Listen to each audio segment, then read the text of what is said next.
আমি জানতাম যে ঠিক এমন কিছুই ঘটবে।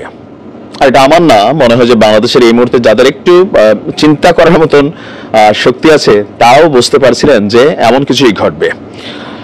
গতকালকে বাংলাদেশ আওয়ামী লীগের পক্ষ থেকে তাদের অফিসিয়াল যে ভেরিফাইড ফেসবুক পেজ আছে সেখানে একটা ঘোষণা এসেছিল। আজকে সকালে আমরা এই নিউজটা করেছি, আপনারা অনেকে বিভিন্ন জায়গায় দেখেছেনও যে আগামী ফেব্রুয়ারি মাস জুড়ে বাংলাদেশ আওয়ামী লীগ বেশ কিছু কর্মসূচি হাতে নিয়েছে। লিফলেট বিলি, সমাবেশ, হরতাল, অবরোধ আর দেশ জুড়ে ছড়িয়ে ছিটিয়ে থাকা আওয়ামী লীগের নেতাকর্মীদেরকে একটা নির্দেশনা দেওয়া আপনার হয়ে গেছে দলের পক্ষ থেকে, এমনকি খুব শীঘ্রই হয়তো তারা এটাকে বাস্তবায়নে নামবে একদিন ঠিক পরে। গতকালকে এই খবরটা আসার সাথে সাথেই সরকারের পক্ষ থেকে একটা বার্তা আসছে যে আওয়ামী লীগকে মাঠে নামতে দেওয়া হবে না।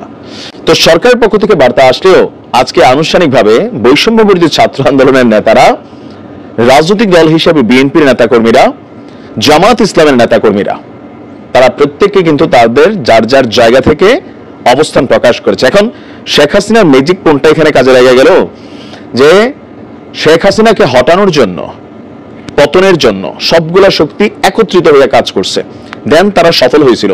কিন্তু যখন ক্ষমতাকে কেন্দ্র করে বা বিভিন্ন ইস্যুতে তারা আলাদা আলাদা পথে হাঁটছিল, কেউই কিন্তু বিজয়ী হচ্ছে না। বিএনপি নির্বাচনের জন্য দৌড়াচ্ছে, নির্বাচনের জন্য সরকারের অবস্থান একটু ভিন্ন। ছাত্ররা নানান ইস্যুতে আন্দোলনের চেষ্টা করছে, বিএনপির বাধায় তারা পণ্ড হচ্ছে, জামাত বিএনপি লাগালাগি হয়ে গেছে। সব মিলিয়ে বিশৃঙ্খল, বিচ্ছিন্নতা, বৈষম্য বিরোধী ছাত্ররাও নিজেরা একে অন্যের সাথে লাগালাগিতে ব্যস্ত। তো মোট কথা সবগুলা শক্তি বিচ্ছিন্ন হয়ে গেছে।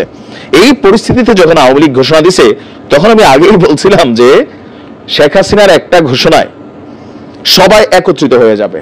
ফাইনালি কিন্তু এটাই ঘটছে। আজকের দিন আপনি দেখেন ম্যাজিকের মতন কাজ করছে যে সবাই তারা একতাবদ্ধ, সবাই একত্রিত কোন ইস্যুতে? আওয়ামী লীগ ইস্যুতে এবং ছাত্রলীগ ইস্যুতে। দর্শক, আওয়ামী লীগের মূল শক্তি হচ্ছে যুবলীগ এবং ছাত্রলীগ। ছাত্রদলের কিন্তু যুবদল এবং ছাত্রদল, এর উপরে যারা সিনিয়ররা আছেন তারা পলিটিক্স করেন, কিন্তু মাঠ দখলে মূল শক্তি হিসেবে কাজ করে ছাত্রলীগ, ছাত্রদল, যুবলীগ, যুবদল।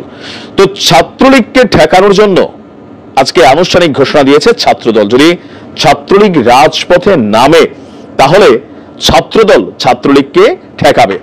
শিবিরও কিন্তু ঘোষণা দিয়েছে। ইভেন শুধুমাত্র যে রাজনৈতিক দলগুলো একত্রিত হয়ে কাজ করবে তা না, আমরা দেখি বিএনপির ছাত্রদলের যে বক্তব্য, সাধারণ সম্পাদক নাসির উদ্দিন বাসির তিনি বলছেন যে ছাত্রলীগের হাত থেকে ছাত্র জনতার নিরাপত্তা নিশ্চিত করার দায়িত্ব সরকারের। এর পাশাপাশি সরকার যদি ব্যর্থ হয় তাহলে ছাত্র জনতা জুলাই আগস্টের মতন আবারও রাজপথে নামবে ছাত্রলীগকে প্রতিরোধ করতে। চট্টগ্রামের কোন একটা জায়গায় আজকে ছাত্রলীগের একটা মিছিল হয়েছে, ঝটিকা মিছিল। সেই মিছিলের পরেই সকলের টনক পড়ছে। সিলেটের মধ্যে আমি দেখলাম বৈষম্য বিরোধীরা শেখ হাসিনা সহ আওয়ামী লীগের নেতাকর্মীদের বিচারের দাবিতে তারা রাজপথে আবার নেমে গেছে। বিভিন্ন জায়গায় কিন্তু এটা হয়েছে। শুধুমাত্র কালকে একটা ঘোষণা আসছে আওয়ামী লীগের পক্ষ থেকে, আজকে সবাই কিন্তু বিচ্ছিন্ন টিমগুলো একত্রিত হয়ে যাচ্ছে। আপনার ছাত্রদলের যিনি আছেন তার বক্তব্য যে সারা দেশে ছাত্র জনতার নিরাপত্তা নিশ্চিতে ছাত্রলীগকে, যুবলীগকে, আওয়ামী লীগকে প্রতিরোধ করতে প্রস্তুত কারা? আপনার ছাত্রদলের নেতাকর্মীরা, এছাড়া আরো যে বাকি টিমগুলো তাদের আছেন। আপনার এখানে বক্তব্য হচ্ছে যে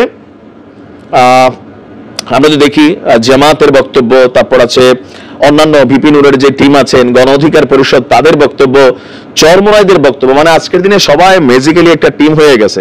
যে কোনো মূল্যে আওয়ামী লীগকে রাজপথে নামতে দেবে না। বিভিন্ন জায়গায় স্লোগান আছে যে বাবারা মাঠে নাইবো না। শেখ হাসিনার এটা হচ্ছে এক ধরনের ম্যাজিক, যে যখনই এই দলগুলো বিচ্ছিন্ন হয়ে যাবে, শেখ হাসিনা বা আওয়ামী লীগ কোনো কর্মসূচি ঘোষণা করবে, আপনি দেখবেন সবাই একটা জায়গায় একত্রিত হবে। কারণ কি, সবাই জানে যদি শেখ হাসিনা বাংলাদেশে আসে, আওয়ামী লীগ যদি আবার রাজপথে নামে, তাহলে এই যে দলগুলো তারা প্রত্যেকেই বিপদে পড়বে।